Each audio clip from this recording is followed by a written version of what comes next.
এতিয়া কংগ্ৰেছে মুখ গালি পাৰে, তৰুণ গগৈ লৰায়ো মুখ গালি পাৰে, কয় USTMৰ নাম কিয় ল'লে। USTMৰ মালিকজন মুছলমান সম্প্ৰদায়ৰ মানুহ হোৱা বাবে কংগ্ৰেছে এনেকে লাগি গৈছে উদ্ধাৰ কৰিবৰ কাৰণে। মই কি বেন পাৰ্টি নেকি য'তে পাৰে মাৰি থাকিব মোক। মই যেতিয়া USTMৰ কথা ক'লোঁ গোটেইখন হুলস্থুল লগাই দিলে, কিন্তু তৰুণ গগৈতো এইটো কথা কৈ গৈছিল, মইতো ফাইলৰ পৰাহে পালোঁ। তৰুণ গগৈ ডাঙৰীয়াই কৈ গৈছে যে গুৱাহাটীত বানপানী হোৱাৰ মূল কাৰণ হ'ল যোৰাবাট। এতিয়া কংগ্ৰেছে মুখ গালি পাৰে, তৰুণ গগৈ লৰায়ো মুখ গালি পাৰে, কয় USTMৰ নাম কিয় ল'লে।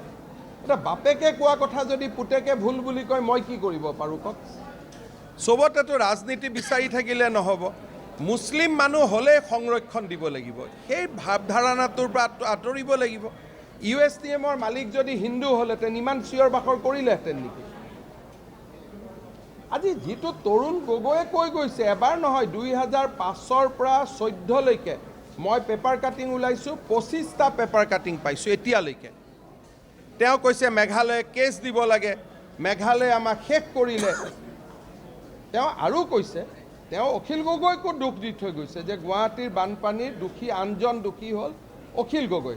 এইটো বিতৰ্কত মই নাযাওঁ, কিন্তু তৰুণ গগৈ ডাঙৰীয়াই জীয়াই থাকোঁতে তেওঁ বাৰে বাৰে কৈ গৈছে যে যোৰাবাটৰ কাৰণে গুৱাহাটীত আৰ্টিফিচিয়েল বানপানী হয়। তেতিয়া USTM নাছিলেই।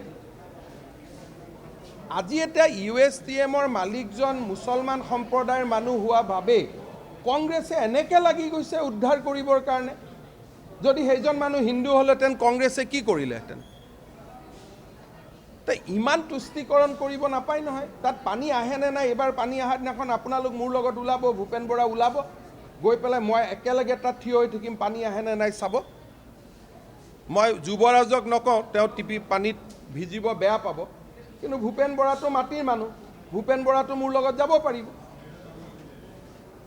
বাপেকে কোৱা কথাৰ কাৰণে এতিয়া মই বাপেকে কোৱা কথাটোৱে মই ৰিপিট কৰিছোঁ, তাৰ কাৰণেও মোক গালি দিব। মই কি বেন পাৰ্টি নেকি য'তে পাৰে মাৰি থাকিব মোক। এইটো এটা ঢোল এটাত যেনেকৈ পিটি থাকে, মই ঢোল নেকি। কাগজখিনিতো পঢ়ি লওক, নিজৰ দেউতাকে কোৱা কথাকটো সন্মান কৰিব লাগে ভাই। কোনটো USTM অসমত আছে নেকি?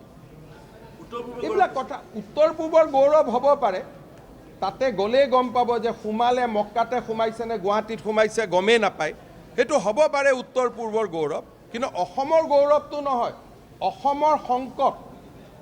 এতিয়া আমি গ্ৰীণ ট্ৰিবিউনেলতো যাম আৰু এনেকৈ ৰেহাই নিদিওঁতো।